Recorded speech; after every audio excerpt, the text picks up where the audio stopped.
Shalom. First and foremost, I want to give all honor, glory, and praise unto Yahweh, Bahashem Yahweh Shai, Bahashem HaKadosh. Double honor to the apostles and the elders of Great Millstone for teaching us His truth to rule well. I'm just going to go into something real quick, learning your verbs, your nouns, okay, pronouns, because that's also important when it comes to the mark of the beast, which I've noticed. Okay, because it's easy to read over something in English, okay, and look at the word that it says, like such as the word world or whomsoever, okay, but then when you go deeper into it, the word all or whosoever can go into the word cosmos, okay, which the cosmos would be a selection of different stars, right? That's what the cosmos is. Selections of different stars. So when it comes to the whosoever or the all, the word cosmos there is as the word world, is used for a selection, okay, and that selection is equivalent to election, to the elect. So that's why it's important to go into the nouns, the pronouns, which I've been meditating on for a while. I have made a video, I didn't post it, and I was like, let me do more research on it, and I'll come back to it, and now the Spirit is on me to jump on this. So this is Revelations 13:4, and it says, and they worship the dragon. And again, that word worship simply means proskeneo, which means to reverence, okay? So let's go to the dictionary. Let's see, it's down here. And let's look up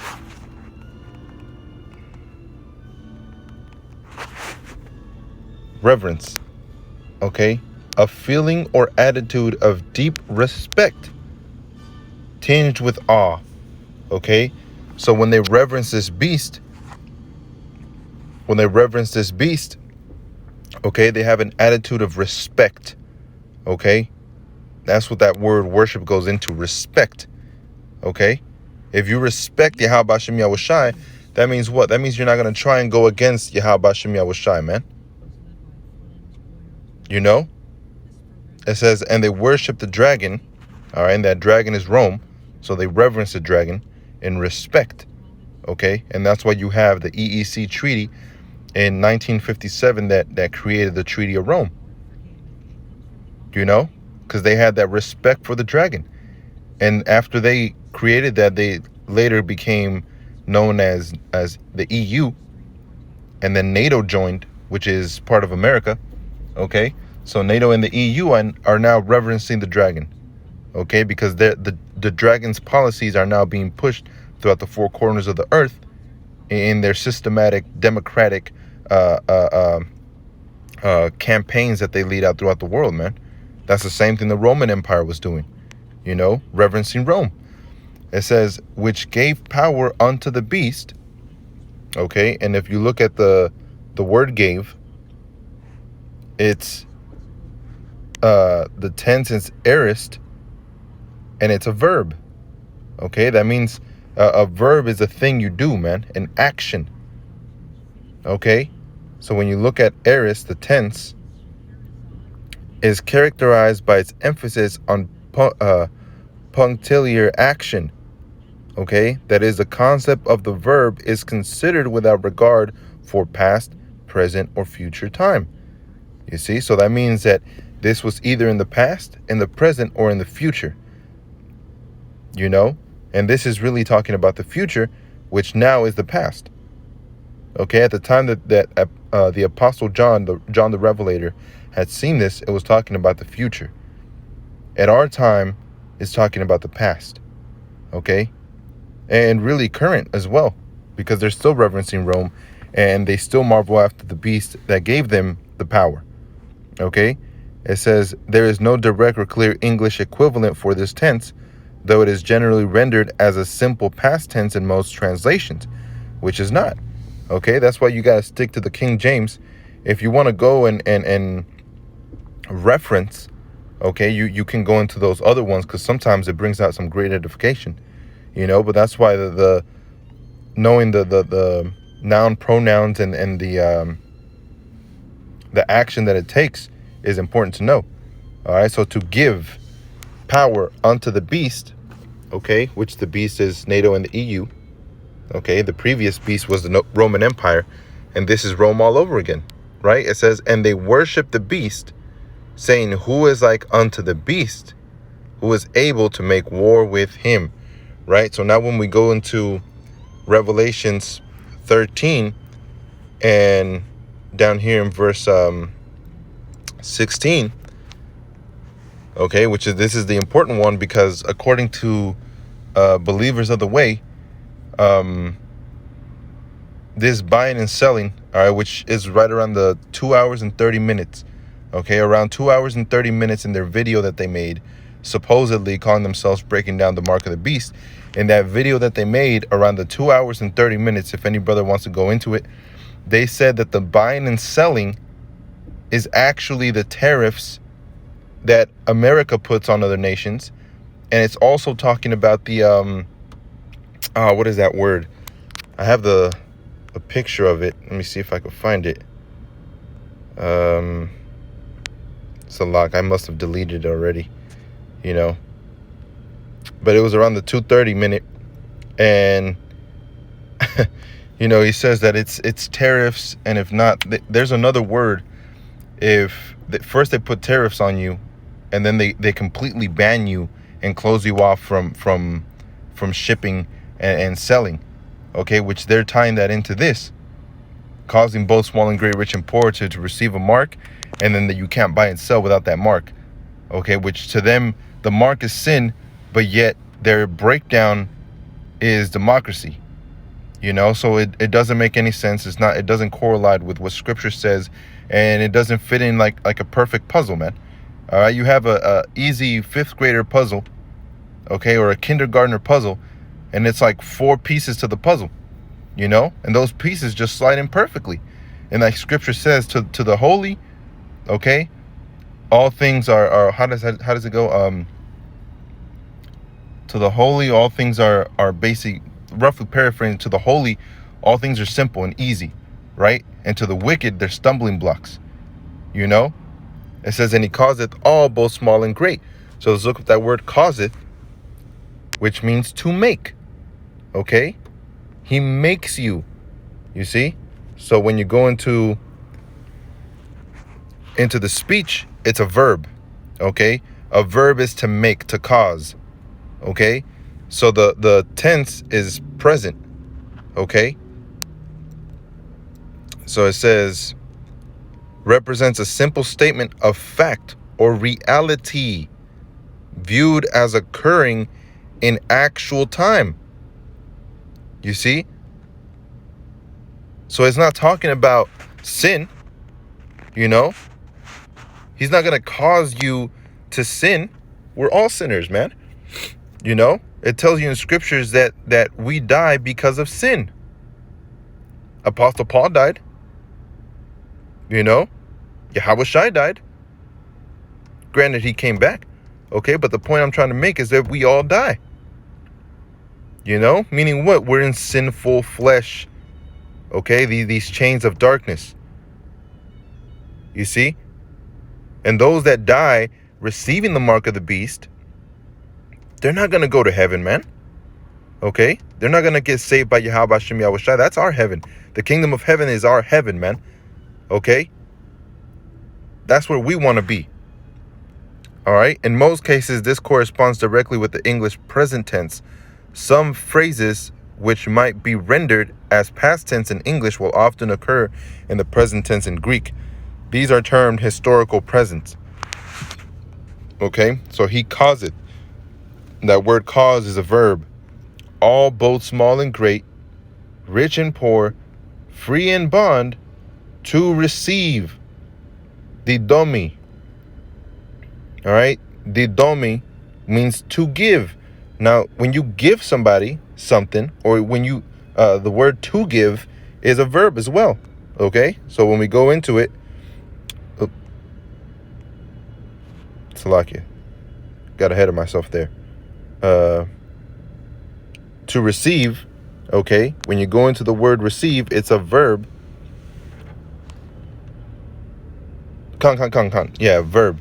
So like I was still thinking about Mark. The word there is the speech of the word domi is a verb, to give, right? To cause, to give. Those are verbs. Okay, so he's gonna literally give you. How is Esau Edom gonna give you sin? Here you go. This is sin here. Eat an apple. All right. That doesn't make any sense, man. You know. It says the mood is subjunctive, Salakia. In the mood of possibility and potentially, the action described may or may not occur depending upon circumstances. Conditional sentence of the third class, in the subjunctive, are all of this type, as well as many commands following conditional purpose clause, such as those beginning with hina. All right. Receive, to receive. All right. So to give, to receive, to cause. All right. The domi is a verb, a mark. Okay. Now, this mark has to be a noun, which is a person, a place, or a thing. But now what describes the noun is what's important. All right. Noun. Okay. Which a noun is the word denoting anything that can be named, usually an object, a person, a place, idea, or action. Okay, so that's a broad spectrum. But then you go to the case, and it's an accusative noun. All right, so I pulled this up. The objective or accusative case pronouns are me, you, singular, him, her, it, us, you, plural, them, and whom. Okay, the objective case is used when something is being done or given to, etc., by someone. You see? So how is Esau Edom going to give you sin if sin was here before Esau Edom? You see? It wouldn't make any sense, right? It wouldn't make any sense. That means the Most High created the mark of the beast, and Adam took it, okay? Even if it was by Eve, Adam took it. Adam ended up dying. You know? Adam ended up dying, man. So it says the accusative case refers to the case used for a noun or pronoun that is a direct object, man. Okay? So that word charagma is a direct object, point blank, period. Okay? Is sin a person, place, or a thing? Yes. Sin is a noun. Okay? But sin is not an accusative noun, which an accusative noun is a direct object. Okay? How you sinned can be an accusative noun. Okay? You went after that woman. That sentence right there is an accusative noun. The verb and the description of it was the woman. Okay? So it says, e.g., for example, his disciples came up to show him the buildings of the temple. You see? That's an accusative noun. It didn't spiritually say his disciples showed him the spiritual temple. All right? It's the actual buildings of the temple, man. It was a physical, tangible thing. So the mark of the beast, now we go into the word charagma, which is a stamp, an imprinted mark. Okay? That's what charagma is. And then when you go into the root word of charagma, it's charax. All right, which I mentioned to the elder Yashawamba just recently, that the chai and the shai are in the word charagma. Okay? Which the charax, okay, this thing is an accusative noun, a person, place, or a thing, but, okay, but when you go to stigma, which is in Revelations 13 and 18, stigma, okay, chai shai stigma, sorry, I meant to go to Strong's G55:16. Now the word stigma, okay, is to stick, Now we went into verbs and nouns. A noun is a person, place, or a thing. So a stick would be a noun. To stick would be a verb. Okay? An action word. You're sticking somebody, pricking somebody, right? So is a mark pricked or branded upon the body. That's an action. Okay? When you take action, you're doing something. You're to something, right? To ancient Orient usage, slaves and soldiers bore the name of the stamp of their masters or commander, branded or pricked to cut into their bodies. Those are actions that they're doing. Okay? So from a primary stizo, or to stick, means stizo means to stick, to prick. Okay? So that's an action. You see, because now when we go back, let me see, where was it again? Here. Now let's go over here. Galatians 6 and verse 17. No man, from henceforth let no man trouble me, for I bear in my body the marks of Yahushai. Okay, stigma is a noun, person, place, or thing, and it's an accusative noun as well. So it's an actual mark that Apostle Paul got, right? So now when we go back to Revelations 13, and down here, Salaki, I was trying to make this quick. It says, so the mark is an actual thing, okay? The stigma is the action of the mark. The mark itself is a noun that's left by the stigma, okay? But the chai and the shai are the charaks, which are the actual sticks or the palisades that they stick you with, you know? So that word mark again, when you go into the root word of charagma, Revelations 13 and 16, and causeth both all, small and great, rich and poor, to receive, free and bond, to receive, which again, that word receive is a verb. You're literally going to receive it. A mark, okay, which that word mark is an actual mark, all right, charaks, which is going to be by a palisade, all right, or by pricking, you know?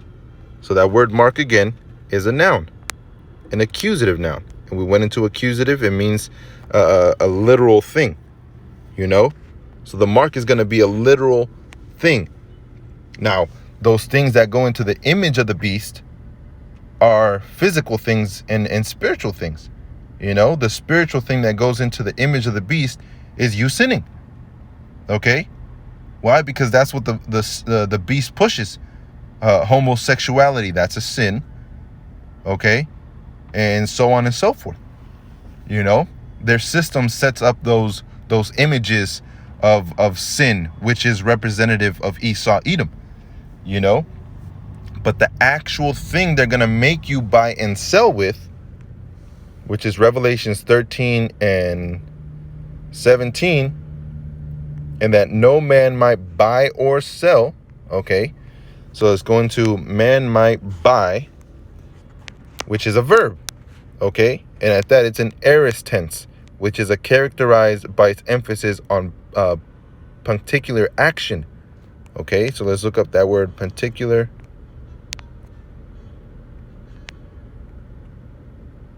Salak. It's gonna take me a little bit. Let's look up punctiliar. It doesn't say anything.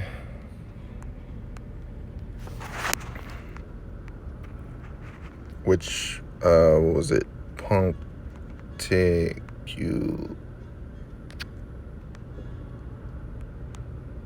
Salakia. Punctiliar.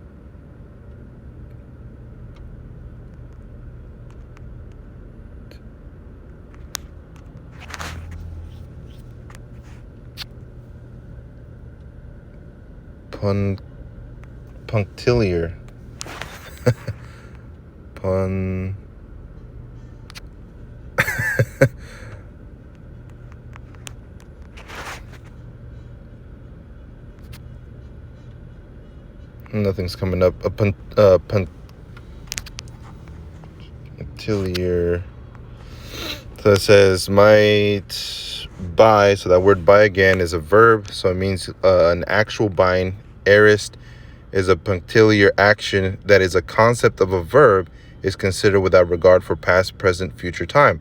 There is no direct, clear English equivalent for this tense. So it says inceptive aorist, or having ended at a certain point. Okay? So it says the English reader, most of these finer points. Let me see, the common practice of rendering. It doesn't really say, but the word here represents active. It says represents a subject as the doer or performer of the action. You see, it says Yahushua returned to Capernaum.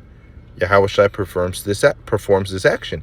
Okay, so the buying is not a spiritual buying. The buying is not talking about a nation buying. Okay, because one of the things that their breakdown was, it was Venezuela has gotten the, man, I forgot what that's called, man. You know, but Venezuela got it, and Turkey has it.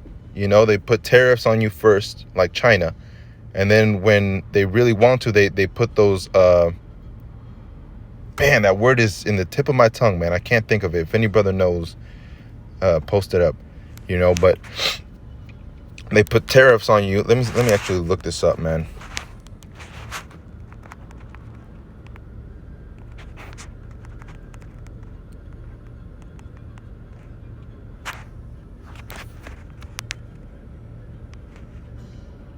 Important barrier to free trade. They are often imposed to protect domestic industry, cheap imports. The cause.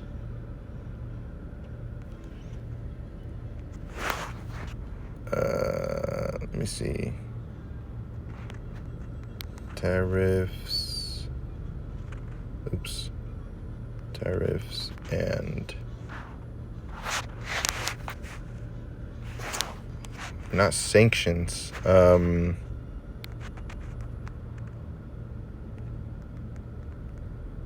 And Turkey.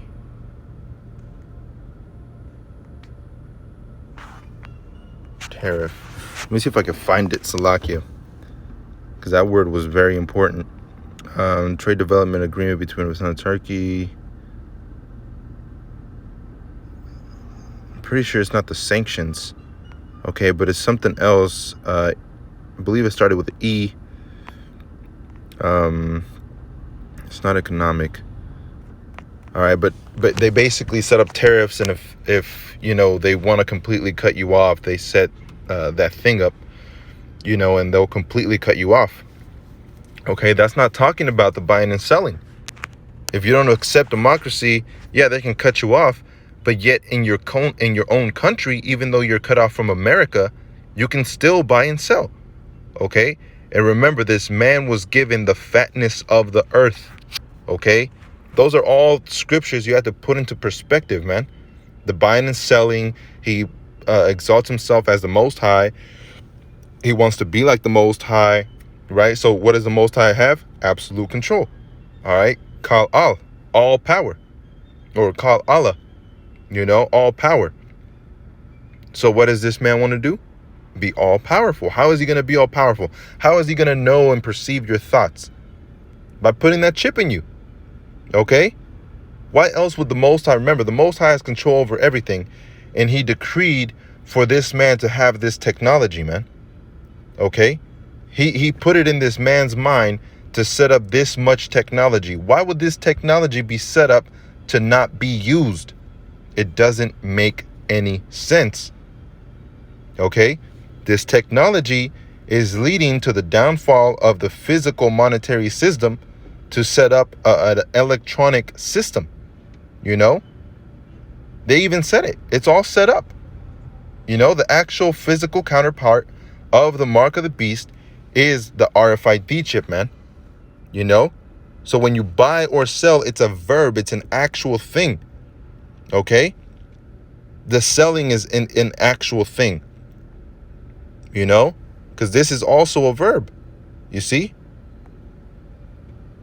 it's a verb. Save he. So now it's going to save he. Oops. If, whether. Okay. So you cannot buy or sell except him that had the mark, right? And that word that had, let's see, it says to have, to hold. Okay. To have hold in the hand in the sense of wearing. Look at that, man. To hold in the sense of wearing. How are you going to hold something in your hand by wearing it? And it's a spiritual thing. No, it's not a spiritual thing, man. It's a physical thing. This guy's breakdown was the right hand or the forehead is talking about the action and the thought. No, man. Yeah, Yahweh Shai said the men that conceive things, wicked things in their minds eventually come to fruition and they become an action. Okay? That's why he's saying he took it further. He took sin to another level. Not just looking at a woman that's taken, okay, and actually going upon her and taking her for yourself.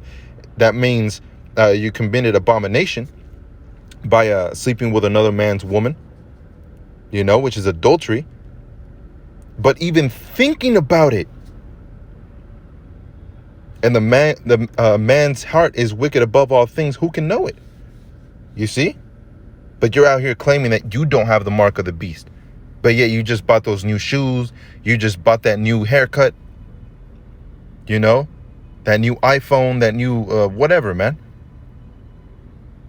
If that was the case, we're all fucked, man. Because there's no repentance from taking the mark of the beast. And you're leading a bunch of Israelites astray, man.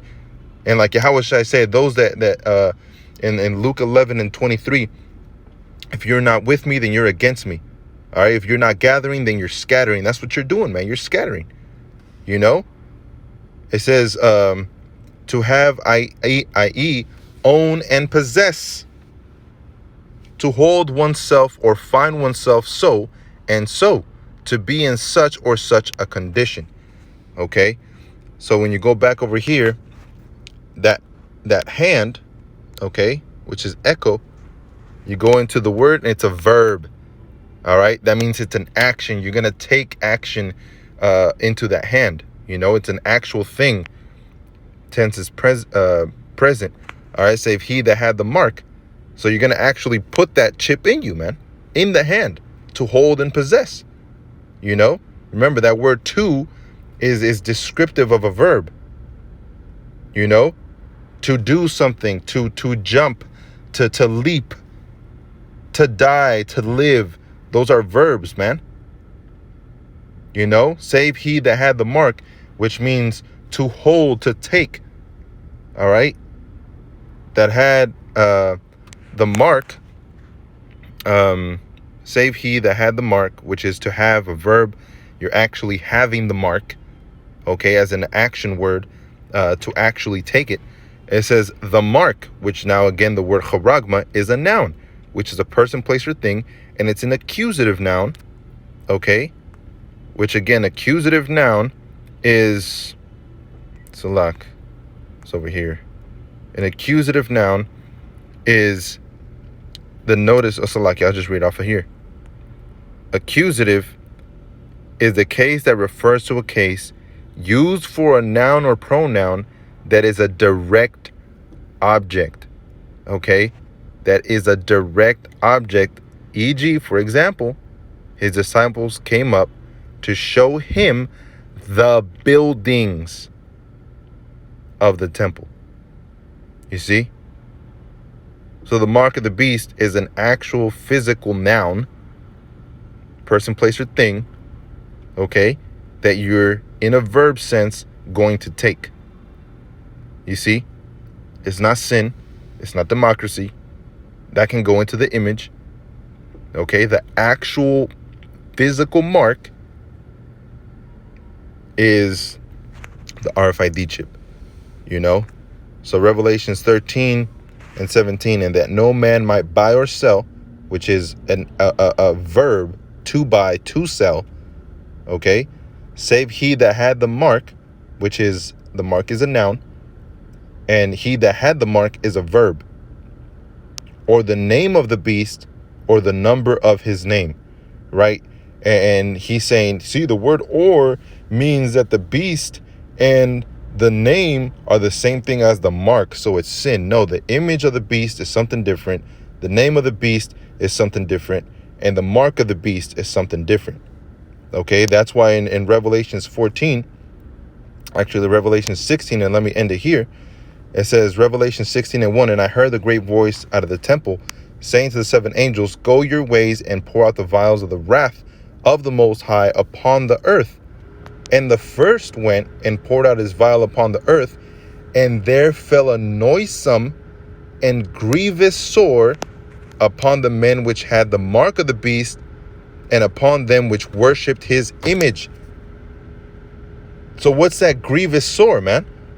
Because if it was sin, then that means Adam had that grievous sore, and Eve had the grievous sore. Esau, Edom had the grievous sore because he's the wicked of the earth. Okay, that means Antiochus Epiphanes had that grievous sore. That means the Assyrians had that grievous sore. Okay, because he causeth all. Remember, he causeth all. Okay, so what is that grievous sore, man? If it's sin. And if it's a mark of the beast, which is the RFID chip, if it's the RFID chip, I can tell you what that grievous sore is. You know? Because the maker of the RFID chip even said that there comes a sore upon your hand, okay, when you receive that chip, because of the elements and because it's a foreign object to your body is going to try and combat it. Okay? And the foreign elements that are inside that object are going to leak out to your skin, and it's going to cause you to have a bubbled up skin, and it's going to cause a sore, man. You know? So it's going to that word sore, helkos, which is a wound. You see? A wounding producing a discharge, pus. Look at that, man. How the fuck is sin going to produce pus? You know? Come on, man. The scriptures are simple unto the holy. Okay? And if you don't want to hearken, if you don't want to repent, then you're going to eat a missile. And that's it. Shalom.